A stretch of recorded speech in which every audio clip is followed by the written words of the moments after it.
Welcome to the Young and the Restless, the Pop Culture's WWE podcast. I'm one of your hosts, Ryan Besson, alongside the coach, Jonathan Coachman. This is every Friday morning at 8 a.m. on your podcast services, and now, 9 a.m. on those YouTubes. You can see us. After I painstakingly spent an afternoon making a beautifully cheesy intro. Oh, it's great. I love it. Which I'm still happy and unhappy with, but we'll see how we go from there. Watch it. It's great. But I forget what's next. If you want to join the wrestling conversation, head over to the Facebook group, facebook.com/groups/the Pop Culture, as well as the Discord. Link is in the description below. If you want to show support for the Pop Culturists and the Young and the Restless, head to popculturist.com/shop, where you can buy shirts. Not like this one. It's Braun Strowman. These ones. I feel so weird going. Yes. And we also are on Twitch, twitch.tv/the Pop Culturist, because come and give us a follow, because pretty soon we'll be doing our usual pay-per-view predictions, but the next one is Wrestlemania. It's going to be a long ass stream, because there's a lot of matches we need to predict there. And if you do listen to us on podcast services, please give us like a 5-star and a review sort of stuff, because we would like to make those new and noteworthies again. We would like to jump in those charts, tell your friends, get them all in that wrestling goodness. Hello, Jem. I'm good, man. I'm good. I had an idea today, spent all day in bed with wrestling. I didn't. Nice. I also had my long day of work, and I had training in the morning. So I'm surprisingly more awake now, because we normally record a bit earlier on a Thursday. But yeah, like I'm actually feeling more pumped now than I normally would, which is super weird. I don't know how that makes sense. I think it's because I had a nice little rest time. Chill before we jumped into the nitty and the gritty. But this one, as I just punched the mic, this episode is about WWE Fastlane. As I burp, which took place Monday. So like what, 4 days ago? Something like that? Yeah. What day is it? Yeah, 4 days from day listening to this. I watched it this morning. So this is as long as you watch it. So this is the last stop on the road to WrestleMania. So we had some interesting matches here. Some things shook things up. Some things did absolutely nothing. But we'll get into that in just a moment. There was a change to the card. There was a change to the card. So originally, so we'll just get straight into it. Originally, the kickoff show was scheduled for a match between Rey Mysterio and Andrade, which we discussed last week. For me, it was like, brilliant. That's going to be great, because that's going to get people's eyes on those two performers, and then go, oh, maybe I want to check out that. But instead, we get a match of Big E and Xavier Woods versus Shinsuke Nakamura and Rusev. Interesting selection. Yeah. It was very interesting how it came about too, because obviously there was shown a little segment backstage of Carmella walking around with a little like clipboard is the word. Yeah, thank you. And she was like trying to get people to sign a petition to get R-Truth the championship back. And obviously, Ash is getting people to sign. Her and Zelina have Zelina's there, and they have a really good exchange of words, actually. I thought that was pretty good. And then Samoa Joe comes up and he's like, whoa, ladies. I'll punch everyone. Yeah, he's like, they got a problem. I'll put them all to sleep and their problems. By the way, Yoink signs the petition for Carmella. I was like, that's great. And then next minute, it's like Andrade and Ray and R-Truth versus and Joe. So they announced that would be moving into the main event. Into the main, not the main event, into the main show. Yeah. It was very interesting. Now, I don't have everything in order here. Oh, I do. I'll go by memory and you can correct for me. Yeah. If correct. So the match itself was all right. Like, it wasn't the worst kickoff show match I've seen. It wasn't the best one anyway, because there was no 205 present, because they normally do the kickoff show. We didn't get to see any cool flippies. Yeah. But it was really nice to see the New Day involved, even though the main focus for them right now is on Kofi Kingston. Yeah. So to give them a shot is still cool. However, I'm disappointed to see that Shinsuke and Rusev are still around. Yeah. But that happens. Yeah. Kicking off the main show, we get the Usos, who are the current SmackDown Tag Team Champions, against The Miz and Shane McMahon for said championship belt. Yeah. Solid match. I thoroughly enjoyed it. So this was taking place in the Miz's hometown. This was taking place in front of Miz's dad, old Mr. Miz over there. In Cleveland. This is I think there's a couple other firsts in there as well. I don't know where you go. But I did love Miz's little Cleveland is awesome shirt. That was a nice little nod to his hometown. Very cool. Yeah. Knowing that you know, Cleveland, he's like, Cleveland, everyone look at me, I'm Cleveland. I'm like, oh, he's gonna fucking get punched in the face. Yeah. Like, history has shown the pressure of being in your hometown, presenting to your home crowd audience, always goes bad. Yeah. Whenever you see something go bad, it happens in a hometown. Definitely. But to my surprise, Miz was on fire. Yeah, it was good. He was absolute fire. He was lit up and ready to like take those titles back. Like, he was so good in this match. I was shocked.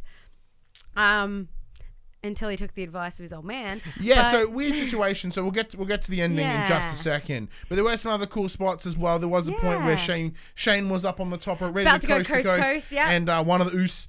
So I think it was Jay was down, so it was Jimmy on the... Yeah, so Jimmy was up top, and they were like, if you're going to coast, I'll coast too. It's like, I'm going to coast anyway. And they just coasted into each other. Yeah. Brilliant. So what it was like... Brilliant. Yeah, Jimmy was like, I'm going to splash if you coast to coast. Like, this is going to be a bad exchange. And then, like, Jimmy moved first. So he went to splash Miz and then got caught by the coast to coast. That was brutal. Because, like, compared to the coast, which is corner to corner, this was corner to middle. To middle. Yeah. Like, damn. That was a brutal cop to his ribs, man. Like, oh, I felt that. Yeah. That was a phenomenal, that was phenomenal, though. That was so, Shane's on it. Like, he was just like, you're going to make the first move, you're going to screw up, and I'm going to capitalize, and bam. And that's why Shane has been doing what he's been doing for so long. Like, he is a phenomenal competitor. Yeah. And he was on fire as well. Like, that tag team of the Miz and Mac was just great. Like, they were on fire for the entire match. Yeah. Absolutely loved it. It was brilliant. And, like, the Usos are... exceptional, and they are a brilliant tag team. There's a reason they've been around so long. There's a reason they're still a dominant force. They were giving as good as they were getting. Oh hell yeah! Like they were great. They were absolutely great. Like I have no complaints about them at all. Aside from like whenever they say Uso Penitentiary. Yeah. Other than that, they're great. So one of them was down. I forget who. Mostly because it's the same. Then as Miz comes around the apron, he looks over his dad. Dad's like, up, get up. So Miz goes high, goes through a big old splash, gets caught in the knees, and then I believe then into maybe the jack pin, roll up, and then a roll up into a pin. So 1, 2, 3, done. Win goes to the Usos. The Usos retain. I believe that was our prediction as well. We were predicting that the Usos would retain, and as did 2K19. If I remember right. Yeah. So obviously with 2K19, we didn't get them to predict the kickoff show because it changed on the day. So it wasn't worth. Good idea. So yeah, and then the big highlight here is during this, Miz is doing, I'm sorry, Shane, I'm so sorry. And it seemed perfectly fine. Miz was like, it's all right, mate. They had a little moment with Miz's dad, even though they'd lost. Like, it was really sweet. And then, boys, Shane McMahon punches Miz in the back of the face. Second Miz turns away, just a bam, straight in the back. Yeah, and then just continues to beat down on him, like just punch, brutal, kick, punch, vicious, like stiff ones too. One thing that went too far, I think, in Shane's. Like on Shane's hand was when he put his hands on the Miz's dad. Ah, fuck no. You do not put your hands on somebody's parents. The way he grabbed him by the face and shoved him into the chair. No, that was horrible. That was nasty. Especially because he's like, gets him into that... sleeper hold with the legs. Yeah, the sleeper hold. And then he just he makes sure that the last thing Miz sees is his dad. Was just horrible. That was right. Oh, it was just weird because, as we discussed last week, my prediction was that the Miz would turn. He'd be the one that he would emotionally just bubble over and it would come out in a weird way, and Shane would have to sort of deal with that. But no, it went the other way. It was awesome. Like Shane, it was an awesome. Oh. Yeah, and then when we get to SmackDown, obviously we'll elaborate. But it was awesome. Yeah, right. But it was also a little bit heartbreaking that it was literally done right in front of his old man. Saying that though, he can see his dad was disheveled in some way. So once Shane does get up and leave, he comes in and he has no idea what he's doing. Yeah. His dad's there and he's like, I don't know how to deal with this. He pops his hand on him, barely touches him.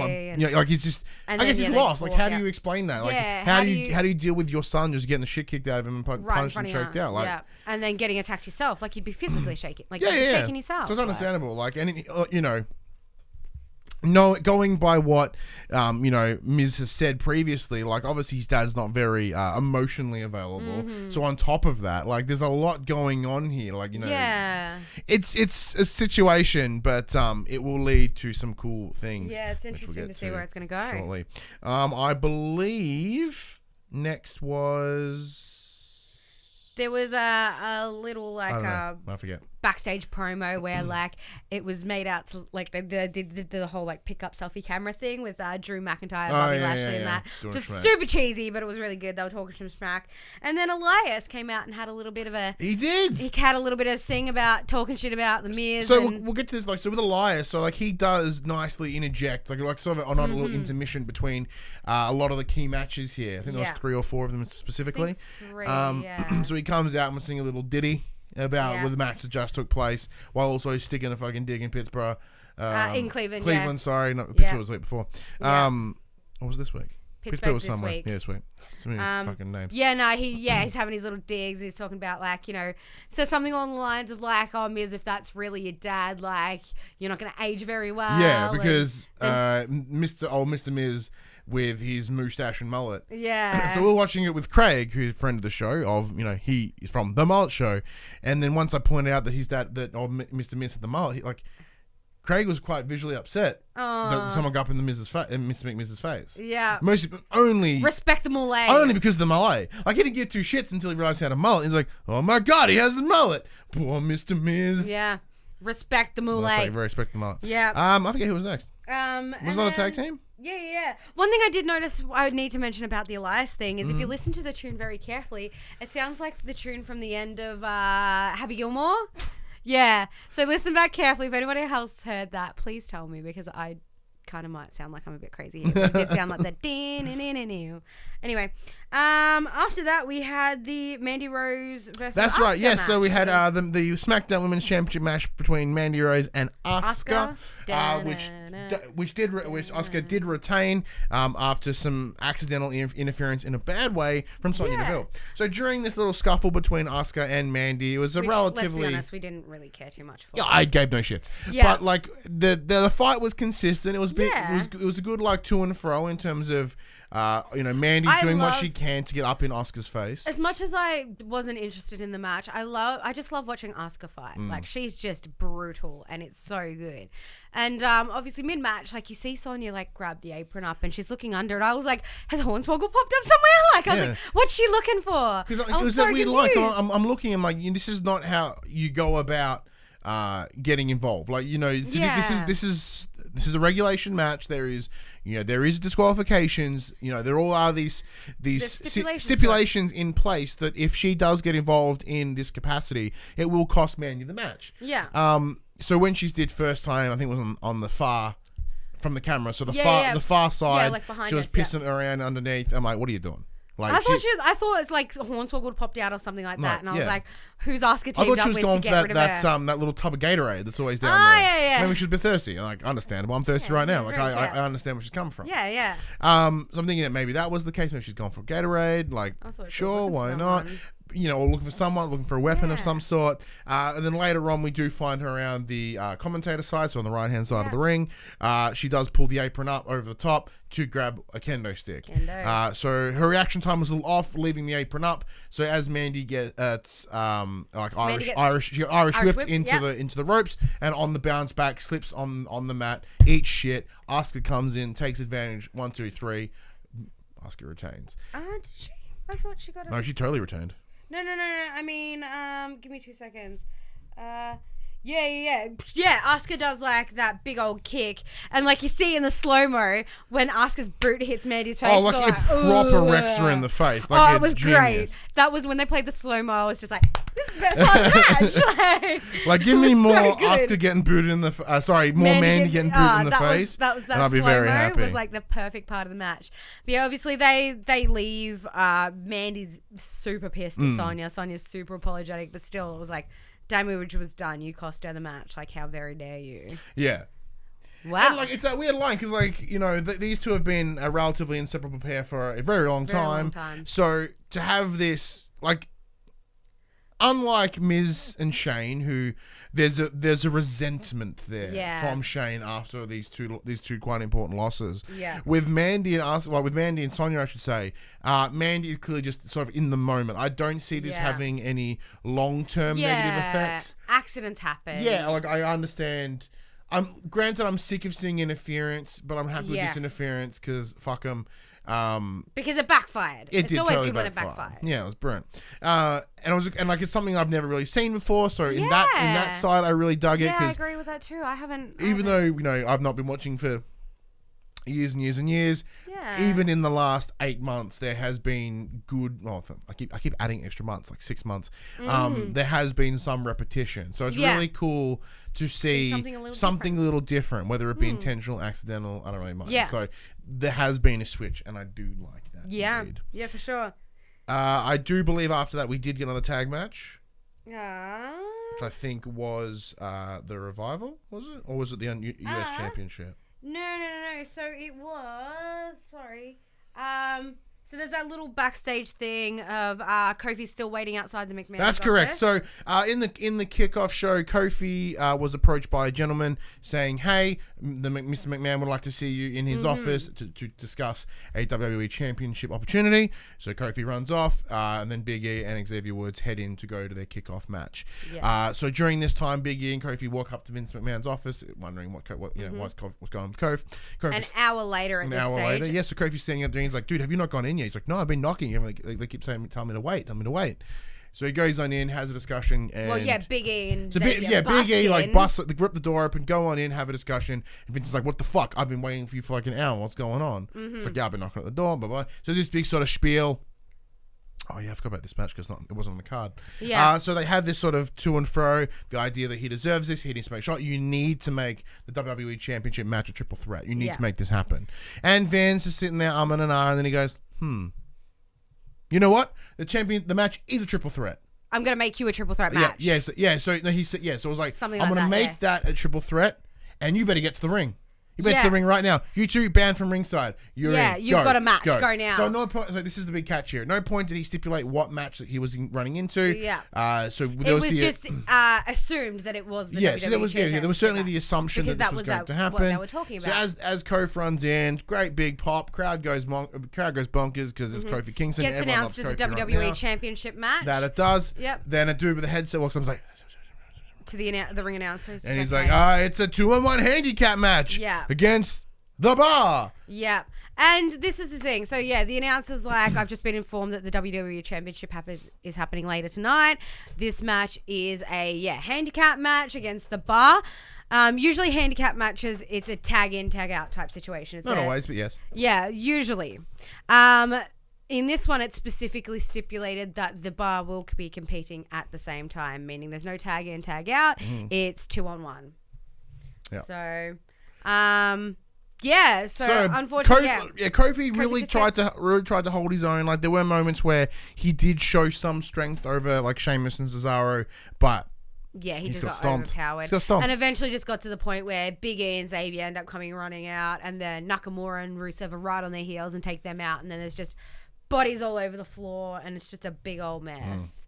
And it was, pretty heartbreaking. Like brutal. I was pretty upset. I was like, you didn't say he was in the championship match, but god damn, like you had me on. It was that situation. I hate you, Vince McMahon. Watching it because I did watch it twice on the Monday. I watched it by myself during the day because it was a public holiday here in Victoria, and then I had Dylan and PopC Dylan and Craig from the Mullet Show come around, and we did watch it all together again that evening. Yeah. So first time I was like yes, and then I was like after it all went down, I'm like, oh, hang on. He didn't specify. I gotta check that out. And so when we watched it again that evening, I'm like, he did not stipulate at any point. See, I picked that up straight away. I was like, he's gonna do something shifty because he did not specifically say you're in the WWE Championship. So like, that'd be really that's the thing. Because I was like, this is super dirty if he has blatantly lied here, which he hadn't. Yeah, like he hadn't. He just skirted the truth. Yep, definitely. Which it's Vince so McMahon. he like that's that time I was saying, Jem.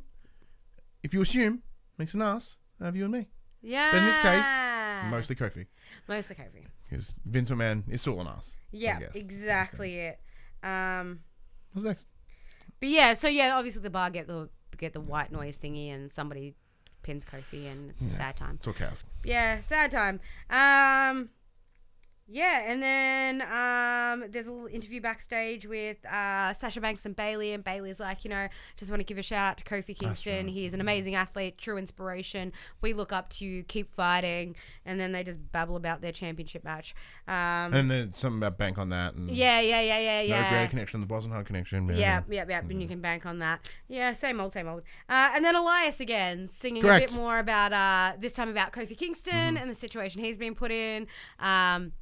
Talks about how he got beat up like the Miz got beat up, and then starts digging into Cleveland's teams and, just being general Dickie Elias. But I love it. I love seeing him have a sing at a yeah, with no interruptions. Pay-per-view. Yeah, with no interruptions. Pretty good. Big fan. Yeah, awesome. And then that other... Charlie's interviewing people. Kayla's interviewing people. Kayla goes bashing on the McMahon's doors, and she's like, that's right. Shane walks out, and then they're like, "Hey, so Shane, why did you beat up Miz?" Shane, explain. And he's just like, meh, and closes the door. Yeah, love it. Yeah, perfect. That's all he needed. And then it's the Ricochet and Aleister Black. That's beautiful. So as you're saying, it is the Revival, who are the current Raw Tag Team Champions, up against the team of Aleister Black and Ricochet, as well as the Glorious Gable of Bobby Roode and Chad Gable. Yeah.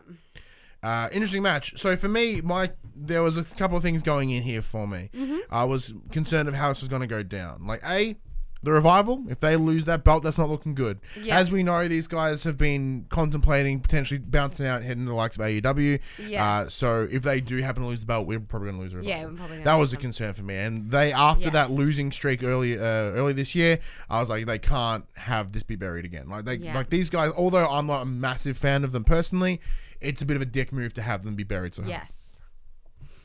However, Aleister Black and Ricochet, the latest call-ups from NXT, they have shown themselves to be relentless and really consistent and just kicking a whole bunch of ass. Mm-hmm. So, in that sense, I was like, no, I can't have them lose because that's going to just blow out everything they've been doing up to this point. Exactly. So, they need to maintain this, relentless drive and this winning that they seem to be getting right now. Yeah. And then on top of that, and then we finish with Bobby Roode and Chad Gable. My concerns were these guys were the previous belt holders. They've been out of the picture for a while, and it's they've been off to the side, just they've been watching in the shadows. They're not doing a whole lot. Yeah. So for me, I was thinking they're gonna this is how they get in, and if anyone's gonna lose, everyone's gonna take the pin. It's these two dudes. Yeah, and they did. By the Revival, so the Revival retains. Yeah, which means that Ricochet and Aleister Black are still technically not defeated. Yes, that's how it works. By technicality, phenomenal match. I love those matches where you end up with everybody in the ring and it's a big old, best way to say it is clusterfuck. There was this part where I think it was Roode got a suplex on Aleister Black, and then it's like a 1, 2, 3, 4. Wilder comes off with the splash while he's mid suplex and just cops him out, and then Ricochet comes in with a flippy thingy, and that back and forth where one goes one. I love that. It's so much fun to watch because you're like yes, and it's just constantly you feel like Daniel Bryan just sitting there. Yeah, it's because Daniel Bryan, because there's no downtime in those moments. Every beat is just on point. Yeah, and they do not miss a beat, which is phenomenal because there's so many people in the ring. You feel like they get a bit overwhelmed and a bit crazy, but that's always the concern with a battle royal or anything like that, because there's so many bodies, you as a viewer lose what's going on. You lose you have to have eyes literally everywhere. There was that I missed that cool spot. There's always cool little things that came to be sort of lost in the chaos, but in a moment like that, and then everyone's just dead. And I'm like, I love it. Yeah, they're all just laying there dying, and you're just like, they're doing nothing, and this is still great. Yeah, it's great. I believe there was a This Is Awesome in there. I think there may have been a Holy Shit in there as well. Yeah, there was heaps of Holy Shit. Because there were quite a number of Holy Shits in this pay-per-view. One thing I did love is Dawson was going to the top rope at one stage, and Michael Cole's like, "What's he looking for?" And then he gets kicked in the face by Ricochet, and then Corey Graves goes, "His teeth." He was like, "Yeah, well, he is now." That was great. I did love that. But yeah, there was heaps of holy shit chants, heaps of this is awesome. And then the revival with the pin from Dawson to Gable. But then all hell breaks loose and they keep fighting after the match. Yes. And Ricochet and Aleister Black are the last men standing. Yeah. After that whole kerfuffle. Yeah, so it definitely says a lot about them as competitors, but they've technically not lost this match. And they're standing tall at the end of it. That's it. Even after all the chaos, they're still the ones coming out looking clean. Which is great, because these guys were relentless in NXT. Like, having going back, because now I'm catching up on NXT, because I've missed like all of it. So I'm sort of watching what's recent and then going back a little bit, watching some old takeovers and stuff, ones that it's the same thing, because now that I know who a lot of them are, going back and watching old takeovers make way more sense now. And also, I get more invested because I now know who they are. Yes. So it becomes instantly better and instantly cool. I'm like, love it. Absolutely love it. Yeah. So like going back and watching like the likes of Aleister Black versus Gargano, I believe it, Takeover Phoenix, if not one before. Like I'm just watching all this. I'm like, and that person, and that person, and this person. Like, I know all these people. This is brilliant. So having them come out strong, very happy. Yeah, so good. So after that we have R-Truth, the Fatal 4-Way. So we have the newly announced Fatal 4-Way is Rey Mysterio versus Andrade versus R-Truth versus Samoa Joe, who is the current United States Championship for that belt. Yeah. So I love that R-Truth got to do a full entrance this time. Whole song with Carmella. Super lame. Absolutely loved it. It was just so dumb and cheesy. Obviously, Carmella's with R-Truth. Zelina comes out with Andrade, as always. And then Rey and Joe are on their own. You're correct. So I loved that as soon as Joe's music hit, the Joe chant started. Yeah. I love that. I love the Joe chants. I am vibing Samoa Joe so hard at the moment. So... because I was watching with my kid, and I was like, "Oh, Joe!" I told my kid, "I'm like, Joe." She's like, "Yeah, Joe." I'm like, "My man." So now we can do Kurt Angle, you suck. He does the Bella arms, and he also does the Joe. And I'm big. And then here comes the mummy. And here comes the mummy, of course. Here comes the mummy. Yeah. So there's another one. I'm converting the shit out of my kid. It's great. But another phenomenal match. Like another one with like bodies everywhere and people flying everywhere and. No, I love it. I love that even though, like, compared to the other competitors, like, Joe's not a high flyer, but he was still, like, flying through the middle ropes and taking everybody out. Yeah, like, there was that gnarly suicide dive within minutes. Yeah. Yeah, that was so good. I was like, yeah, you jump through those middle ropes. Like, you take them out, Joe. Like, I was stoked on that. So, spoilers, the match did end with a coquina clutch on Rey Mysterio, who literally just passed out. Yeah, no, they... straight up choked him out. Real fast, not even a like, tap out. so fast. Like, yeah, like, his arm was down. Referee, like, he did this, and, like, he just tapped his hand. He's like, nope, he's out. And Joe won. As always, this pissed the absolute shit out of me. Zelina Vega got involved, and then Carmella started beating into Zelina, and go away. Just bar them from ringside. Stop with the interruptions. Or let them fight each other up at the ramp. Yeah. Just like just you go somewhere else. You can't come past here. Go up there. Like if you guys want to be all like yelly and involved, cool. Just sit in the commentary table and have a fight up there. Yeah, that's fine. Yeah, like don't get me wrong. I enjoyed them beefing on each other, but like just beef up there. Yeah, exactly. Just go away. Or have like a little side match while they're doing. But like I will give Zelina credit. Like she gave Rey a massive boot to the face. She did. Like that was harsh. I was like, damn, she's so little, but she's so strong. But overall, it was a pretty good match. There was a lot of the awesome, like Rey and Andrade moments, as well as Truth, as well, doing his cool spins.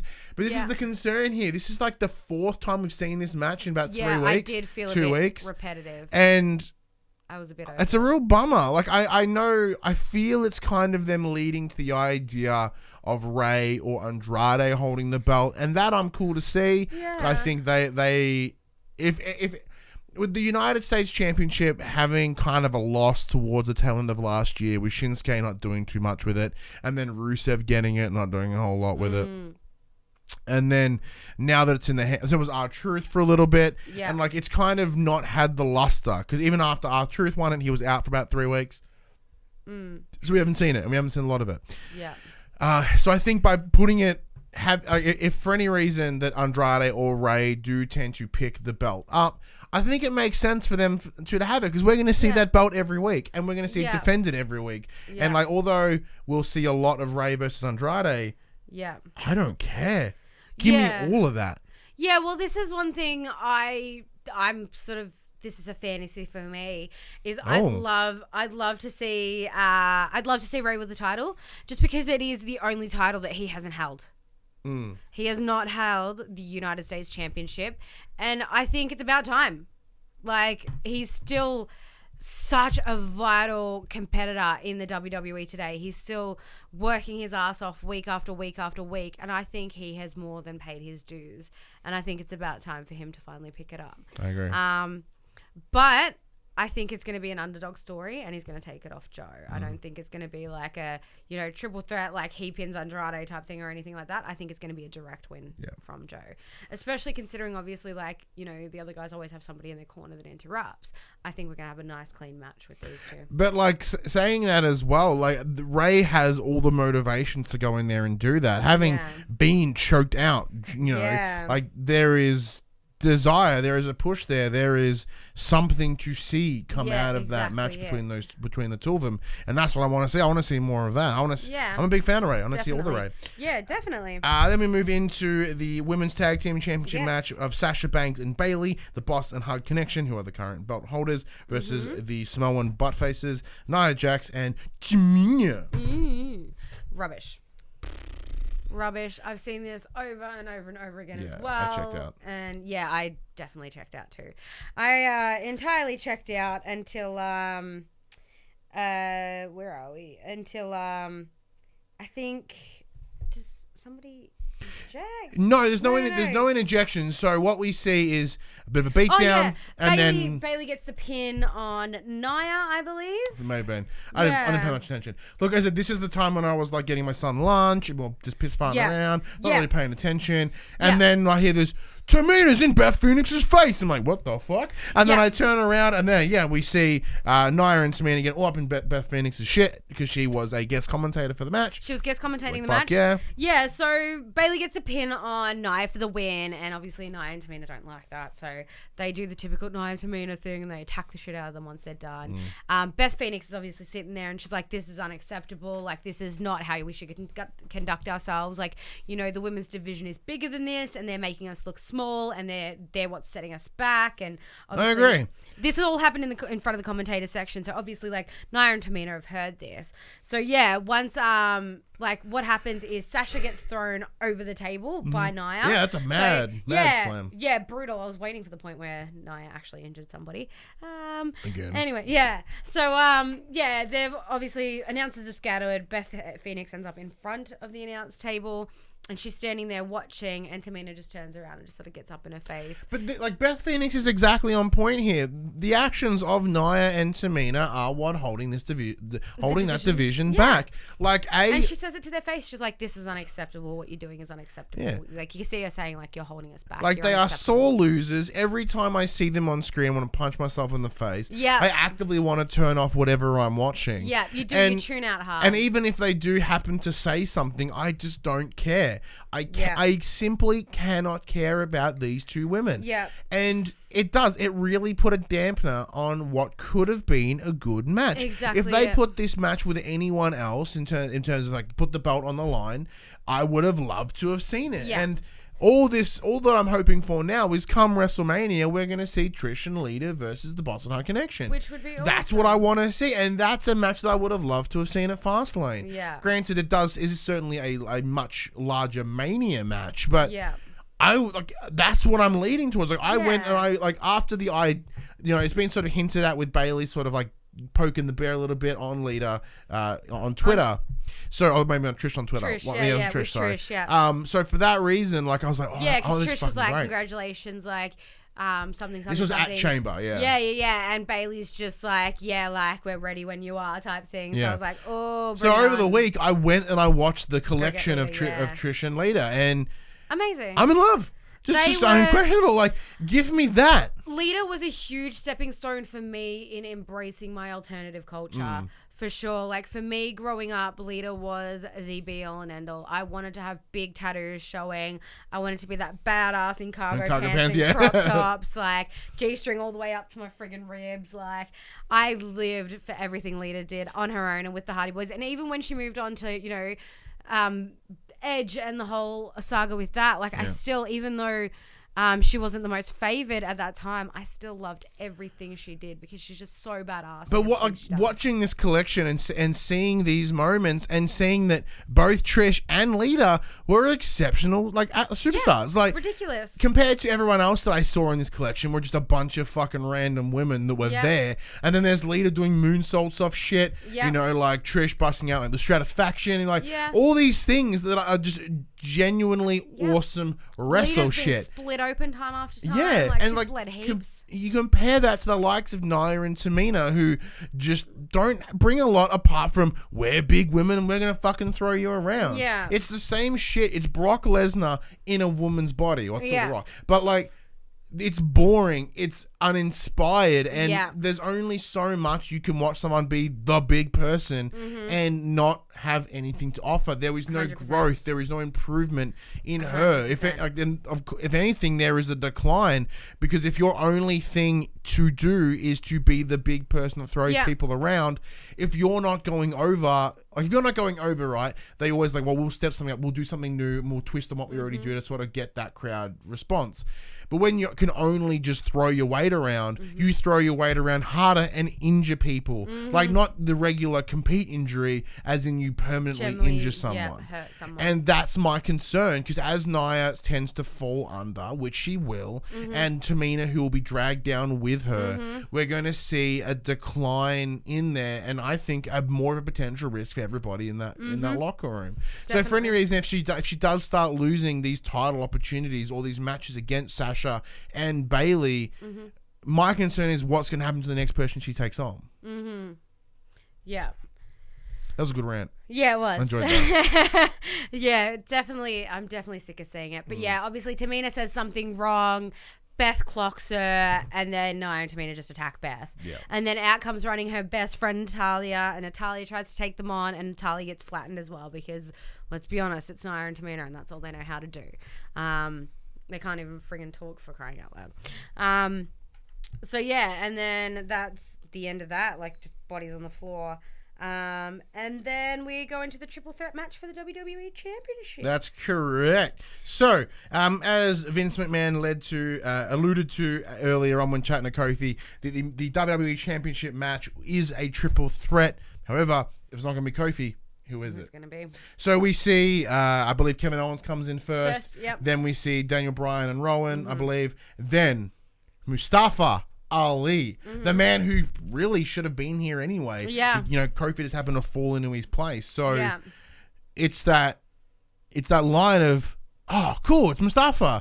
But as we had been led to believe that this was going to be Kofi's shot, like everybody myself and the crowd at the stadium were like booing Kofi chants, because this was spent.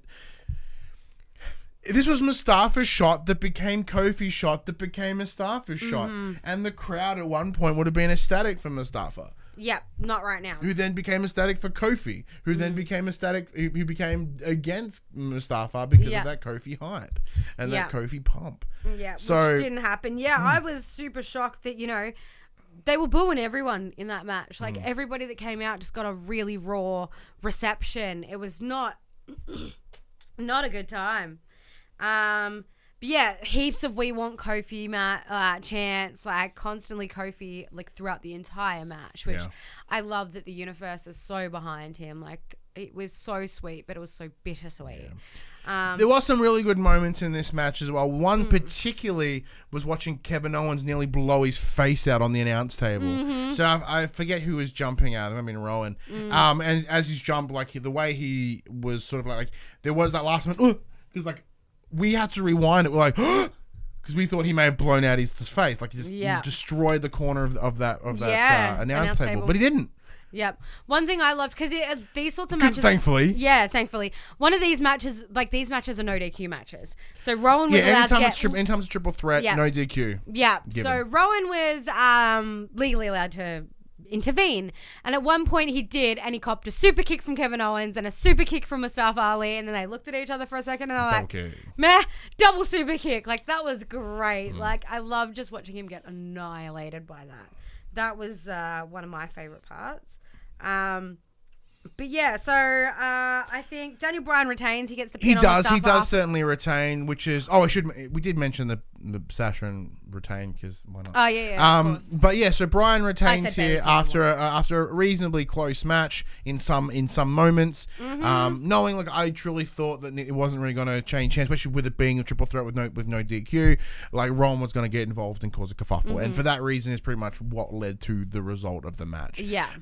So even with the likes of Mustafa Ali coming in and being that fast, nimble, high flyer that he is, when you've got Rowan on your side, like a nearly 7 foot behemoth, not a reference to one of the band shirts he wears, but for that, you can't, you got nothing. Like even KO can only do so much against that dude. Yeah. And Bryan being the more technically superior wrestler is an advantage, of course, but it's tough. I did kind of check out of that match because I was a bit like... It's the one I missed. Like, that's where I had to then bounce out again to get my son to sleep because he had his lunch and it was time for his nap. So I was listening to it from the other room and I heard something like, oh. I did check out pretty hard because I was just like, oh, here we go. Like, we're seeing KO v DB and again with just Mustafa Ali hanging out. Yeah. And... I've literally written in my notes, all I can remember about the match is the Kofi chants. Yeah. Like, that's how... Like, it was a good match, don't get me wrong, but I just wasn't invested. Yeah. I was not invested. But one match I definitely was invested in was... the main event. The main event. Charlotte Flair versus Becky Lynch. With Becky Lynch, if she wins this match... just went down. She goes to... She goes to WrestleMania, and I'm pretty sure it's the WrestleMania main event. Yeah, so the stipulation was if Becky does win, that she would be then entered into the triple threat at the main event of WrestleMania for the shot at the Raw Women's Championship. Yeah. If Becky was to lose, they implied that she was getting fired, which just means she was out of the running for WrestleMania. Yes. So as I mentioned last week, my issue with this stipulation is that it kind of spits the entire face of the Royal Rumble. Like, it kind of makes that outcome null and void. Like, I actually got a little bit mad about it on Twitter. Yeah. And I think it's kind of bullshit. Like, if you have this idea that Royal Rumble is the be all and end all, it gets you in that main event slot. Don't fuck with it. Yeah, don't fuck with it. Like Seth Rollins doesn't have to defend the fact that he's taken on Brock Lesnar. Like, that doesn't seem to be a concern. So why is it doing this with Becky? I understand it's Vince being a butthole and piss farting around to get Charlotte in the match and just sort of fucking around everyone, all the universe. But I think it's fair in that it wasn't actually scheduled for Becky to be in the Rumble anyway. She kind of just weaseled her way into the Rumble. Yeah, but then somebody else's injury. But then the question is, if Charlotte was to win, would she have to jump through these same hoops? No, I don't think so, because obviously Charlotte was in the Royal Rumble match, wasn't she? Yeah, that's the point so she was officially in the Royal Rumble match, which means she's officially entitled to this. Becky wasn't officially in that match. She already had her match. She weaseled her way into the Royal Rumble match as well. So I think, for me, I think it's okay because it wasn't originally scheduled for her to be in that match. So like, I don't think it shits on the Royal Rumble in that sense, because even though she won the Royal Rumble, it wasn't really like a legitimate win in the sense that she was a contender in that match. But she became a contender. She wasn't originally on that list, but Mustafa Ali wasn't originally on the list for that triple threat. That happened on the night. Like Becky entering the Rumble on the night. These things happen and they're considered like real matches. So if Mustafa Ali was to win that match, he would have won the belt fair and square. So why are they intentionally fucking with Becky and disregarding the entire outcome of the Rumble? Because clearly she's fucking with authority. Yeah. Like, she's, Vince has already said it. Like, I'm the boss here, not you. I'm the man, not you. So she's putting her foot she's putting her nose in where it doesn't belong, and she's making her own rules, and that's putting Vince's nose out, and that's why he's like, well, if you wanna be like this, two can play that game. We know from history, from years and years and years, that Vince McMahon is very malicious in that sense. He's very conniving, very vindictive. Very, very, very vindictive. You know, and his entrance music says it all. You've got no chance against Vince McMahon. Like, you got no chance in hell. We should also add that she did also have to sign a no hold harmless agreement. Hold harmless agreement. And the idea of because she wasn't 100%, if she was to get even worsely injured, she couldn't hold the WWE accountable. Correct. So obviously came out on a crutch. She had an arm brace on. She had a knee brace on the same side. Like, she was visibly not in a good state. I beat down for Ronda. Yeah. Charlotte was, very on top of it, mocking her the entire time. This is what I love about Charlotte, is she does bad so good. She's an asshole. I love it. She's so sassy. She is... I live for everything she does. Even though I'm like, you're a piece of shit. I'm like, you're the best piece of shit there ever has been. You're my favorite piece of shit. Yeah, you are like the one that's rolled in glitter. Like, I love this. Like, but yeah, so she's mocking Becky the entire time. She's making her way down the ring, and then obviously like just unleashes on that injured knee. Like, she's just taking Becky out where she can. She stayed strong throughout that match.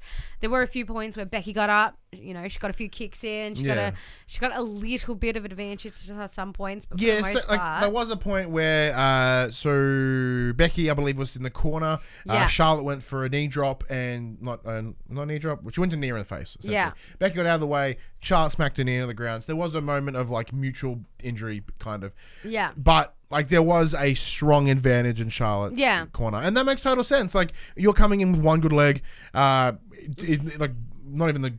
Yeah. I'm not sure that one leg was any good. Like, comparatively, when you've got Charlotte, who's at well health, she's good, she's strong, like she's fit. Like, she's gonna capitalize on that. You're gonna take advantage of that, and you're gonna get mushed. That WrestleMania match is now hers. Like, she's gonna do anything she can. Like, this was her match to lose. Yes. Like, it was the way it was teed up. She wasn't meant to win. Yeah. She wasn't gonna win. Yeah. Like the cards are so stacked in against her. She couldn't win. Thankfully, Becky or Charlotte. We see this. Sorry, who did I say?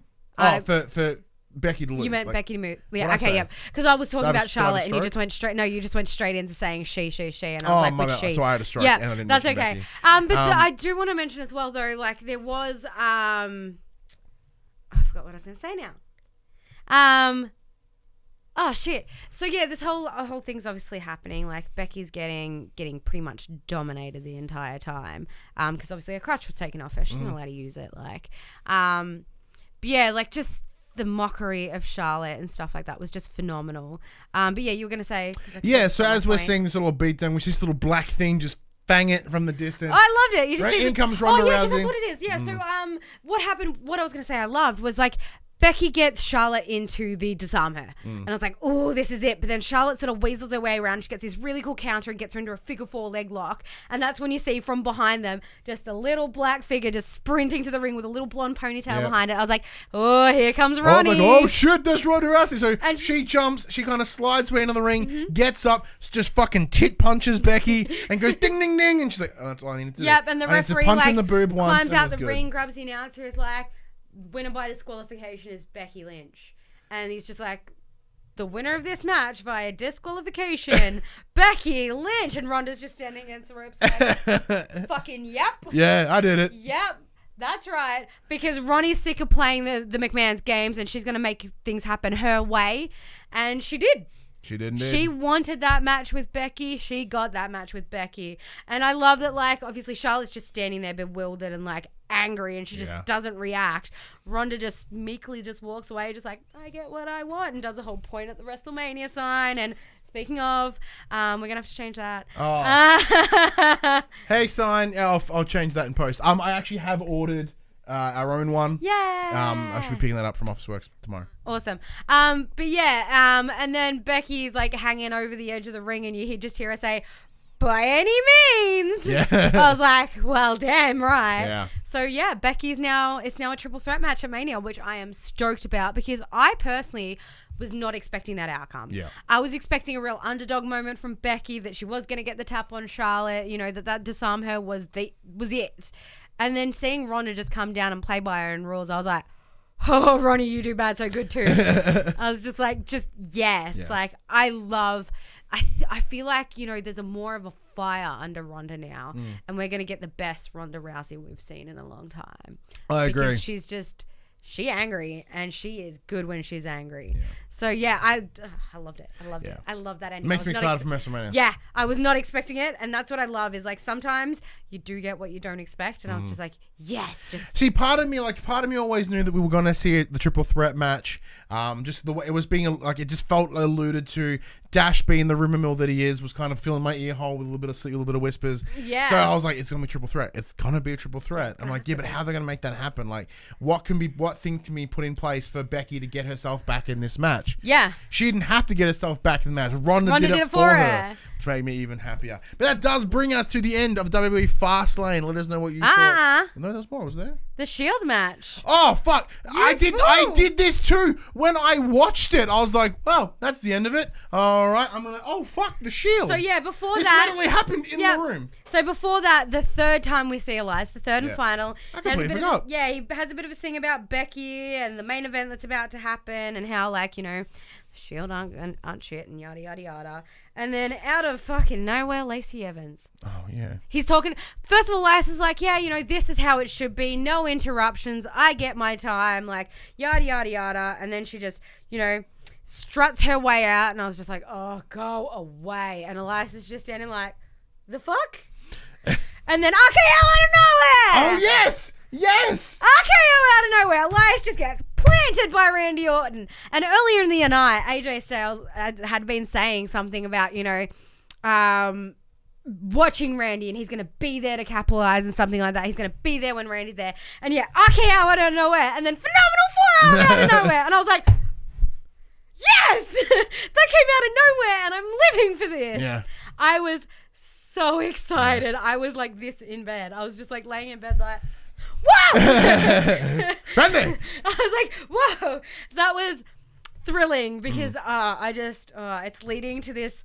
It's clearly setting up a feud between AJ and Randy, and I'm so excited. I don't know why I'm so excited about this feud, but I am like, my heart is beating a million miles. Randy. Yeah, it's because I've got the heart on for Randy, let's be honest. But no, I was like, oh, AJ's been doing some work. He knew when Randy was going to show up, and he showed up like, oh. Like, where was he this whole time? Yeah, I was like, were you hiding under the apron? Is that what Sonya was looking for? Did she see a little bit of your hair hanging out there? Like, come on now. But I was so into that. But then, that leads to our main event, which is the Shield. I totally, like I said, I almost forgot until I saw it in my Becky notes. and Charlotte felt so much like a main event end of the night match that even watching it, I was like, all right. But yeah, then we have the Shield with their phenomenal entrance. Yes, we have the return of the Shield for those the uninitiated. It is Roman Reigns, Seth Rollins, and Dean Ambrose versus the self-appointed three-man blend of Baron Corbin, Drew McIntyre, and Bobby Lashley. Oh, boobs. Booby Lashley. Or Bazacorp. Yeah, Bazacorps. And Dizzy Mac. Oh, I like Dizzy Mac. That's a good one. Dizzy Mac. Yeah. But yeah, again, this match was brilliant. Yeah, a lot of heavy hitters. Like it was a very grounded match. It was very grounded in the sense that the Superman punch is a guy jumping in the air and clocking a guy in the face multiple times. But yeah, but it was a very grounded, very strong match. There were a few times where you heard a hit, like you heard it like a collide, and I was just like,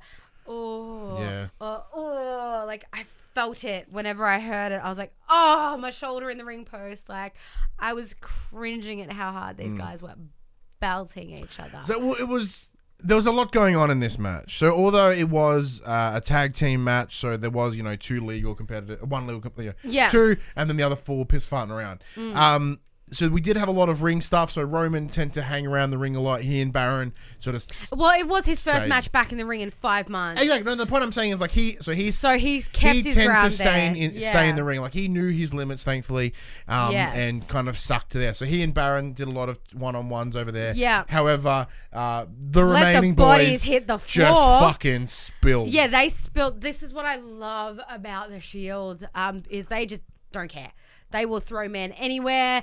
They will, it was just people on the floor, people getting thrown through tables. They had like the Fastlane announce table get annihilated. So the kickoff show table, yeah. Yeah, the kickoff table, sorry. It was just ridiculous. It's in Seth the Rollins best up way. in the crowd and jumps from the crowd Yes! into people. Yeah, there was, just... it was just so good to watch. And there was even a point there where Roman Reigns was just standing in the ring watching it all happen while Corbin was just laying Like on dead, his ass. Because, he'd just been annihilated by Reigns.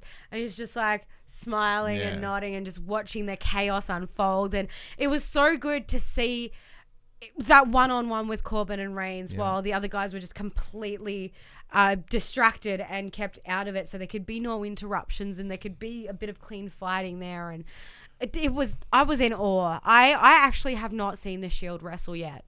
So for me, this was a big moment, and I was not disappointed. No, I absolutely loved this match. I thought this match was pretty brilliant. Like, although I knew where it was gonna go, like, of course we did. The benefit of the It's the Shield last is they ride. are the fucking Shield. Yeah. And then you're going up against the likes of these three hazard bad dudes, like duct taped together. Yeah. Like, it's boring, and like I'm sick of seeing them. Saying that though, like, they did have moments of dominance, and it was really cool to see. Really but good. I knew in my heart of hearts the Shield were going to come out strong. Yeah. And if this is in fact the last time we ever see the Shield, It's a great way to go out. I am so happy I that am I got to so- see yeah. it and they got to do it. Like, it Yeah. is the best possible outcome, the best possible show, the Yeah. best possible It was presentation. phenomenal. Although it would have been great to have that at Mania, Mm-hmm. I do think having it at Fastlane was just as great. Yeah. Because I think having the Shield versus the three-man bland would have been pooey at Mania. Yeah, definitely. It would have been subpar. If they didn't set that as the Shield's last match, and the Shield's last match was at Mania, which they couldn't do because Seth has to be ready for Brock. Yeah. So actually, no, I take that back. This is the only place it could have been done. Yeah. So yeah, so 100%. But for that reason, I'm glad I saw it. There's Yeah. been a lot of really cool things in the last like 6 months, like really little cool moments where I'm like, I'm glad I've started watching wrestling again now because Yeah. I'm seeing really cool things Yeah, that make and me this is very definitely happy one to of be in them. this time. And one thing I did, it's going to sound super cheesy, but I love the pairing of like Ambrose constantly going up against McIntyre, like the lunatic versus the psychopath. I love that because they both just do ridiculous shit to each other. It's so good. But we did see, I think, 2 Shield bombs. There was one to McIntyre through the announce table. brilliant.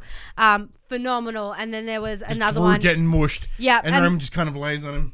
Yeah, Gets and the then the last one was against Corbin for Reigns to get the pin for the win of the match, which was again brilliant. It was so good to see Corbin just laid out, like just shut up and just lay there and take it. But yeah, that was a phenomenal ending to the pay-per-view as well. That definitely really, brought things up for me. One thing I did notice a couple of weeks ago, Seth Rollins did say to Dean Ambrose, like, "You are my wrestling soulmate."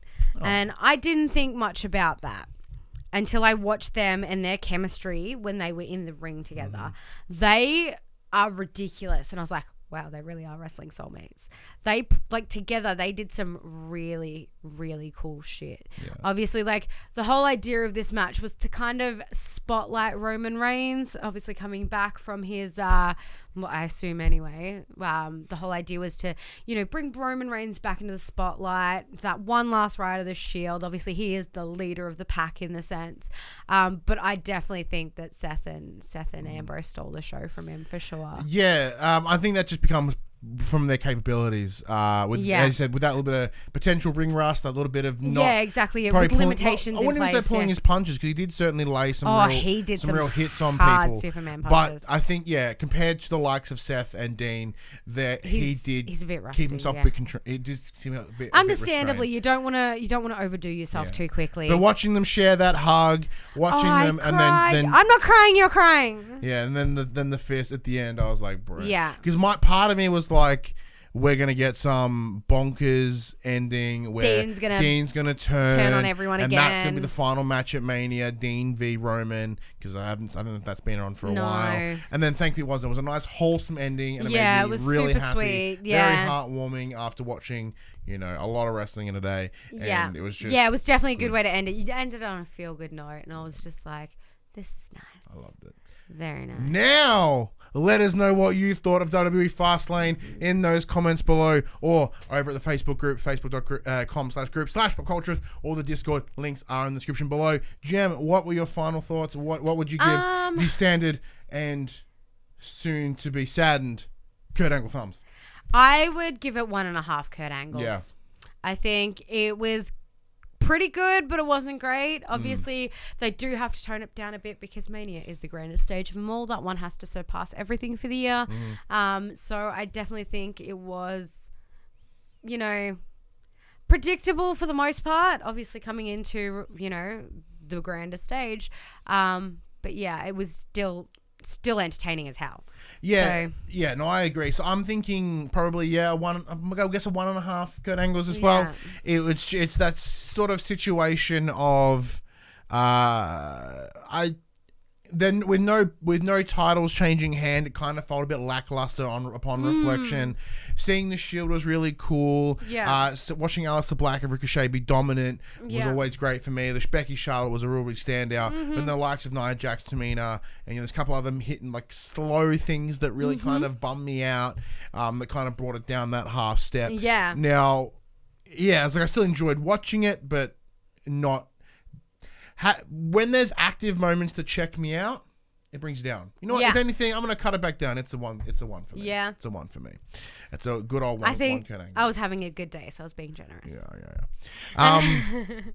But yeah, so that's it. That's the last pay-per-view before Wrestlemania. The grandest stage of them all. So this will be my first Mania, like, at the moment. Like, I've gone back and I watched last year's and watched the year before, and, like, I'm sort of, like, dipping my toes here and there. This is my first WrestleMania in easily maybe 5+ years. Yeah. It's so gonna be good. I'm freaking excited. I got my annual leave in, so I've got the day. So I have Mondays off, so we might have to make it a viewing party. So Craig's coming around. He's with the kickoff show. We looked at the timing of last year. So last year's the main event. So the main show for 310 minutes. So just shy of 3 hours. No, way more than 3 hours. It was like just shy of 5 hours. And then the kickoff show was 2 hours as well. And I'll be watching all of it. Day. So it's like 8 a.m. till fucking 4 or something bonkers. It's a lot of wrestling. And like Craig and I are going to have a big mandate about it. Yeah. I can't wait. So if anything, we should probably... we can't record on the Monday night. No. Because we drained. We're going to be way too dead for that. And the Mania being so huge, we're going to have to record on the Tuesday night. Yeah. Is that cool? Definitely we can make it happen. Yeah, because there's no way no way we can do like we did 7 hours of wrestling. I was going to say Rumble, and we were a fucking hot mess at the end of that. We definitely were. I reckon I'll probably, if we tried to do it on the Monday night, I'd probably cry. I'll die. I would sit here crying just like, I can't do this anymore. Oh man. I've been doing it all day. Yeah. But yeah. WWE Fastlane. Until next week, I'm Ryan Betson. Wait, I should do the spiel, shouldn't I? I've been doing, we recorded for an hour and I'm fucked. Imagine if we did Mania. But yeah, that was this week's episode of The Young and the Wrestlers, WWE Fastlane Reactions Edition. You can listen to us live every Friday morning at 8 a.m. on those YouTube, on the podcast. And now, 9 a.m. on those YouTube. So if you do want to watch, you want to see this beautiful face and mine, go to YouTube, check it out. Give a like, subscribe, all those kind of things. My chair's going down again. Bye. I'm just going to do it from down here. But yeah, so if you want to go the iTunes, the 5-star reviews, all that sort of stuff, help us get up in the new and noteworthy and get recommended and all those sort of things. If you want to show support for Pop Culturist, at popculturist.com/shop where you can buy shirts like that one, not this one, a bunch of other PopC for the players and Young and the Wrestlers related merchandise. If you want to join that wrestling conversation, head to the Facebook group, facebook.com/group/the-popculturist, and as well as the Discord group. We are on Twitch, twitch.tv/popculturist. We will be doing the WrestleMania predictions episode in a couple of weeks. Get excited. It's going to be super long. I really couldn't get any lower. Until next week, I'm Ryan Betson. And I'm the coach, Jonathan Coachman. Bye. Fuck this chair.